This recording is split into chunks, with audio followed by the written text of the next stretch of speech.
That heat sweeping across the region comes as high schools in the area are beginning football practice. Yeah, those long summer practices can be dangerous when the temperatures get high. In fact, the high temperatures have already caused the death of a student in West Tennessee. Memphis student athlete 16-year-old Joshua Henderson collapsed during football practice earlier this month and died over the weekend. The family says it was due to complications from organ failure caused by severe heat stroke. News Channel 11's Belle Johnson is live in the heat to explain how local schools are ensuring something like this doesn't happen here. Belle, how is it out there right now, and how can students stay safe?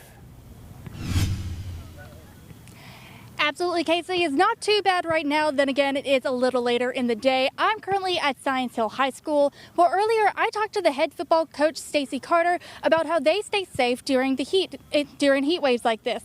Now, Carter tells me that they follow the policies of the TSSAA, and their trainers will monitor the weather to make sure that the players are staying safe during these high temperatures. I've been here 16 years now, and I don't think that we've ever had to go in because of the heat. High temperatures can pose a danger to high school athletes practicing for the next season.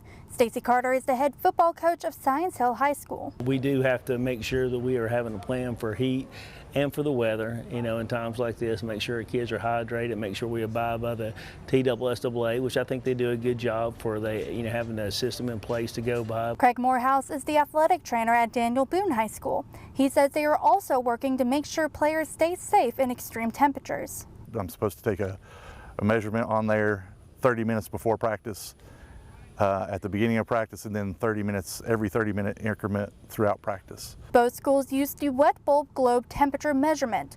This system takes into account other environmental factors such as humidity and wind speed. Morehouse says they use a device called the Kestrel 5400, which measures all these factors to give an accurate temperature reading. It's a heat stress tracker which measures temperature, humidity, wind speed, barometric pressure, all kinds of things that have to do with how the temperature feels, and it monitors it continuously. The highest the measurement can get while players can stay outside is 92 or 104-degree heat index. Both Carter and Morehouse say that if it does get too hot, they will take the players inside. We have 135 people, so we'll have to split up. We split up and we do classroom stuff, we do weight room. It's kind of the same smart, safe tips that we do for ourselves. If it's the heat of the day, be cautious when you're doing any outdoor activities, especially. But now, you think about a young kid out here in full pads, it can get really hot.